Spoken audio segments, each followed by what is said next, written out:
Barricade. మీరు చెప్పినట్టు మాతో 5 మందిని పంపిస్తానంటే అది కూడా పంపించలేదు. ఒకరిద్దరిని లాస్ట్ వరకు ఒకరినో ఇద్దరినో పంపించారు. ఒడిబియ్యం మిస్ అయిపోయాం మేము అక్కడే. ఒడిబియ్యం కూడా వెనక్కి అయిపోయినాయి. సరే ఇవన్నీ అయ్యాయి, సంతోషంగా వాయిద్యాలను పెడతానన్నారు. ఇదంతా తర్వాత చెప్తాను. ఫస్ట్ బోనం పడిపోయిందా లేదా అనే క్లారిటీ ఇస్తా. బోనం పడలేదు. ఇప్పటి వరకు అయితే నా ఇన్నేళ్ల చరిత్రలో, ఇన్నేళ్ళు నేను బోనాలు ఎత్తుతున్నాను, ఎప్పుడు పడలేదు. సో ఈసారి కూడా పడలేదు. కాబట్టి నా ఫ్యాన్స్కి, నన్ను నమ్ముకునే భక్తులకి, వీళ్ళందరికీ నేను ఈ విషయంగా మీకు చెప్తున్నాను. ఈ ప్లాట్ఫామ్ విధంగా అది ఆ వీడియోస్ కూడా పెడతాను, నేను నా ఇన్స్టాగ్రామ్లో పెడతాను. నేను వెళ్ళి బోనం ఎక్కించేది. కాకపోతే అసంతృప్తితో వెళ్ళిన మాట వాస్తవమే. ఎందుకంటే ఎప్పుడు ఆనందంగా ఆటపాటలతో, మీ అందరికీ తెలుసు, గత వీడియోలు చూస్తే వాయిద్యాల నడుమ, డప్పు సప్పుళ్ళ నడుమ అమ్మవారి పూనకంతో వెళ్ళే వాళ్ళము. ఎక్కడికక్కడ నిర్బంధనం మెల్లిగా మెల్లిగా మెల్లిగా, అంటే ఇది ఒక టార్గెటెడ్ విషయంలాగా జరిగినట్టు అనిపించింది నాకు.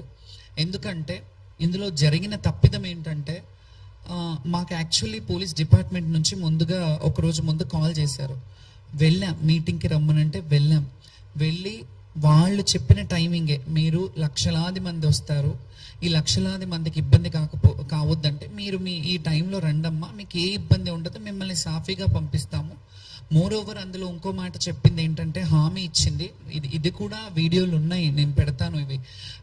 వాళ్ళు ఏం హామీ ఇచ్చారంటే, బ్యారికేడింగ్ పోలీస్ స్టేషన్ ఎక్కడి వరకు ఉందో అక్కడి వరకు మీ వాయిద్యాలతో రండి, అక్కడి నుంచి లోపల వరకు మేము పెడతాము. కల్చరల్ డిపార్ట్మెంట్ నుంచి మేము కల్చరల్ టీమ్ని పెడతాము, ఆ వాయిద్యాలతో మీరు వెళ్దురు, కానీ ఎవరు వచ్చినా మీకు ఘన స్వాగతం పలుకుతాము అనే మాట చెప్పారు. ఆ ప్రపోజల్ మేమే అంతకుముందు ఉన్నప్పటి నుంచే పెట్టాము.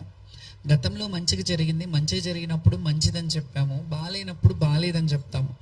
మంచిగా జరిగినా బాగాలేకపోయినా ఎలాగైనా సర్దుకోవాలనే విషయం, ఈ తత్వం మాకు బోధపడలేదు ఎలా సర్దుకోవాలి. ఎందుకంటే లక్షలాది మంది వచ్చే భక్తుల్లో మేము ఎన్నో సంవత్సరాలుగా మా జీవితాన్ని అమ్మవారికి అంకితం చేసి, మా జీవితంలో ఎన్ని ఒడిదుడుకులున్నా, ఎన్ని కష్ట నష్టాలున్నా, ఏ బాధలున్నా, ఎండ వాననక ఏది ఉన్నా, ఏది వచ్చినా, ఎలాంటి అవాకులు చవాకులు వచ్చినా ఖచ్చితంగా సంవత్సరం అంతా ఆషాఢ మాసం ఎప్పుడు వస్తుంది, అమ్మకు బోనం ఎప్పుడు పెట్టాలి, మేము ఎప్పుడు వెళ్ళాలి, మేము ఎప్పుడు అలంకరించుకొని అమ్మకు కనపడాలి. ఎందుకంటే అలంకార ప్రియురం మేము. మా జీవితాలే అమ్మవారి సేవకు అంకితమైన వాళ్ళము. ఈ అలంకార ప్రియుల అనే ఇదిని మేము అమ్మవారిని ఆవహించుకొని అలా అలంకరయ్యి చక్కగా అమ్మవారికి మమ్మల్ని చూసి సంతోషిస్తుందేమో, అమ్మ మమ్మల్ని, ఆ బిడ్డలు వచ్చారు, నా బిడ్డలు చక్కగా వచ్చారు.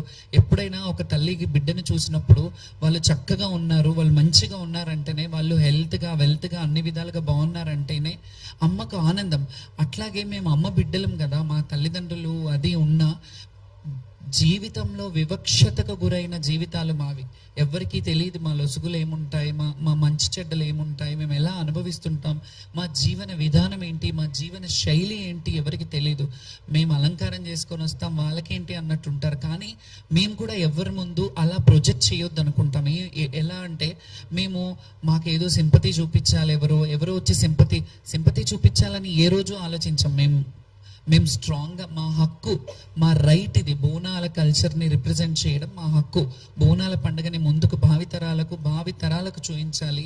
ఈ కల్చరల్గా హిందుత్వంలో ఉన్న ఈ బోనాల పండుగ ఏదైతే ఉందో, బడుగు బలహీన వర్గ బిడ్డలు ఏదైతే చేసుకుంటున్న పండుగ ఉందో, ఈ పండుగని మేము చూపించడానికి ముందు భావితరాలకు చూపించాలి. ఇలా ఉంటాయి దేవాలయాలకు కట్టుబడి, మేము దేవాలయాలకి ఎలాగైతే మేము కట్టుబాట్లు ఉండి కొన్ని దేవాలయాలని ప్రమోట్ చేస్తున్నాం, అవన్నీ